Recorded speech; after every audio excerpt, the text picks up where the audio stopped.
tribunais regionais federais. Mas antes, fazer uma pequena correção, a lei sobre o assunto é a Lei 5.010 de 66.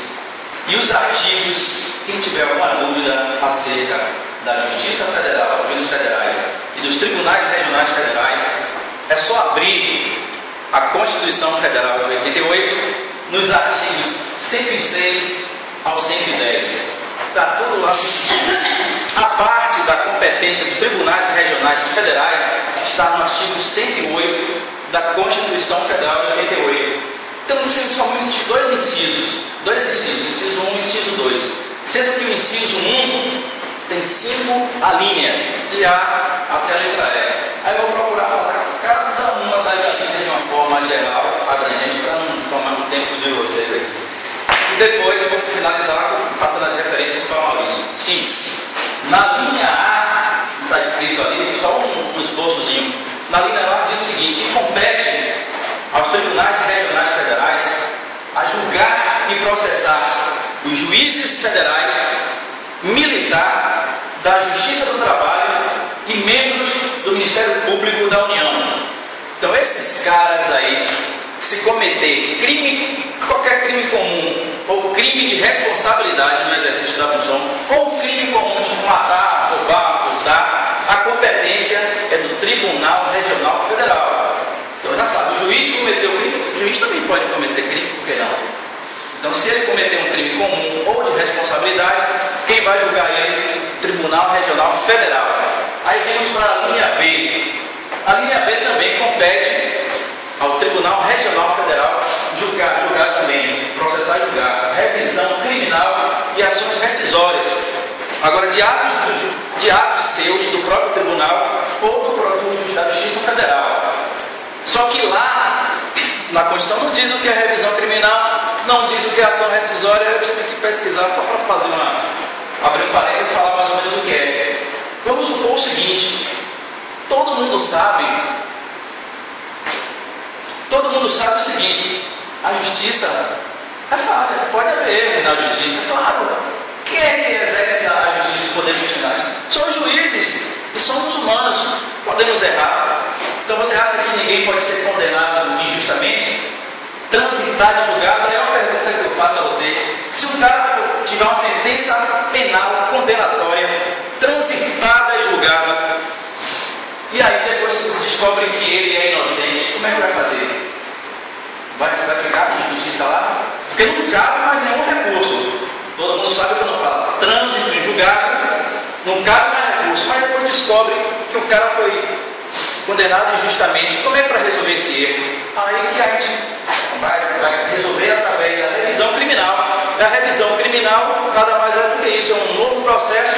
É claro que tem que ter uma prova cabal e irrefutável da inocência desses caras aí. Estou falando só da revisão criminal no caso dos juízes federais, juízes da Justiça Militar, Justiça do Trabalho e membros do Ministério Público da União. Esses caras aí. E a ação rescisória é o seguinte: a ação rescisória é quando tem lá os tipos dispostos no Código de Processo Civil, no artigo 485. Tem todas as hipóteses de rescindibilidade, ou seja, de interpor uma ação rescisória. Ela vai destituir a decisão de mérito que foi julgada anteriormente. Então, se houve uma sentença lá que houve algumas das hipóteses previstas taxativamente, eu disse taxativamente lá no artigo 485 do Código de Processo Civil, tais como: se o juiz for corrupto, ele proferiu a sentença lá no julgamento de mérito e depois descobre que ele é corrupto, recebeu propina. Se não houve citação, inexistência de citação, não pode ser aceita uma sentença dessa. Então aí entra com aquele artifício ali, que é a ação rescisória, justamente para desconstituir aquela decisão anterior que teve algum tipo de erro, e esses erros que são as hipóteses de rescindibilidade que constam no artigo 485 do Código de Processo Civil. A linha C. A linha C eu fiquei chocado aqui agora, porque o nosso amigo ali falou e falou muito bem, porque a linha C fala quem é que vai compete aos tribunais federais julgar mandatos segurança e a verdade. Só que nesse caso aqui, mandar a segurança e a verdade é contra atos da Justiça Federal e do próprio Tribunal Regional Federal. Esses caras aí, se tiver algum ato que vai contra um direito líquido e certo e que possa ser comprovado documentalmente, aí entra com o mandato de segurança. Então, ele falou muito bem, eu tenho que repetir porque faz parte do meu assunto, está na minha linha, eu tenho que falar. Ele até citou o exemplo que eu ia citar, só que ele me colocou em primeiro lugar, supondo que o Salvador passe em primeiro lugar, não. Por exemplo, digamos que eu passe em 30º lugar no concurso público para a Polícia Federal. 30º lugar, aí depois é chamado na hora de classificação, chama o 50º e eu passei em 30º, não sou chamado. Então aí é um direito líquido e certo, porque deveria ter chamado na ordem de classificação. Aí cabe mandado de segurança, porque tem que chamar na ordem da classificação e tem como provar pela classificação que ele escolhe, pela pontuação, pode ser provado documentalmente.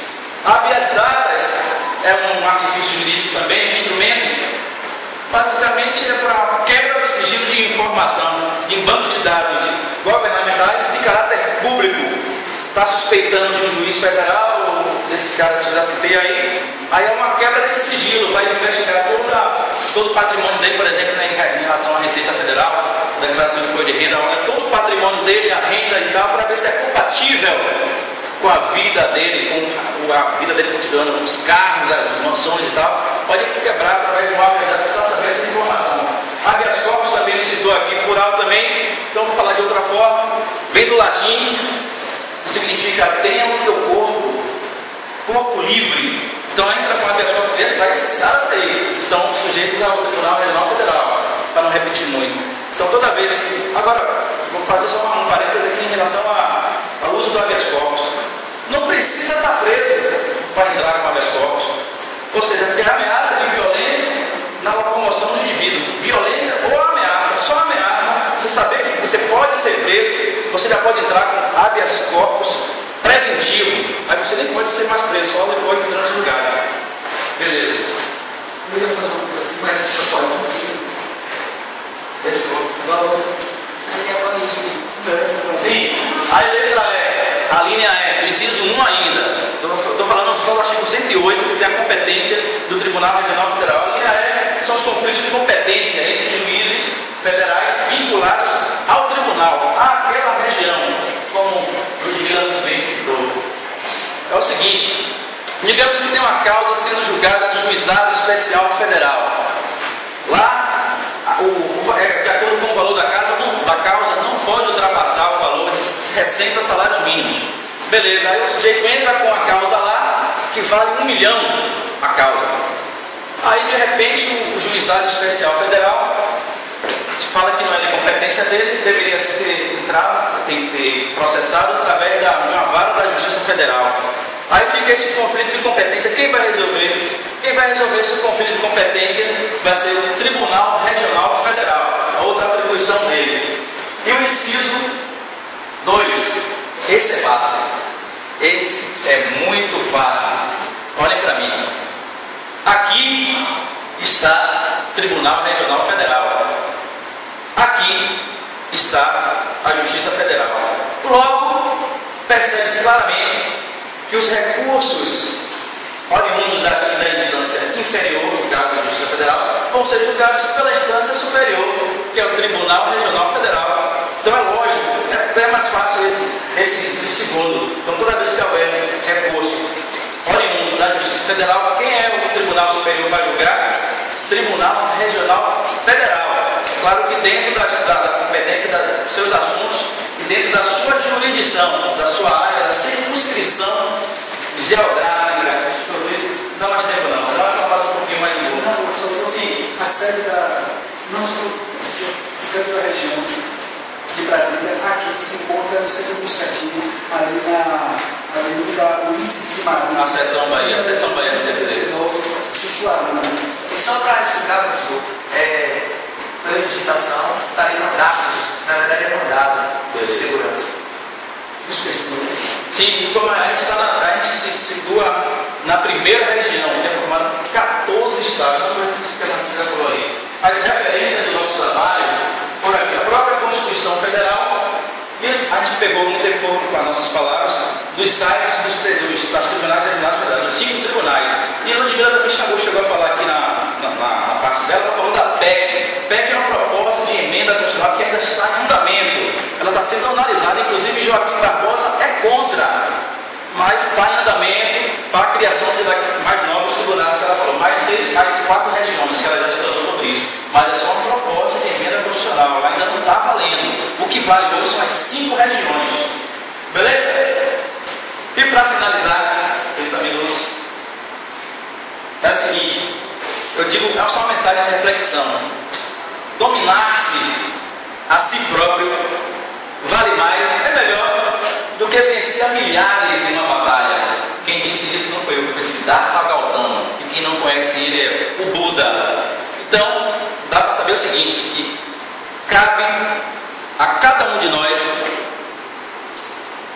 somos o Senhor do nosso próprio destino. Muito obrigado.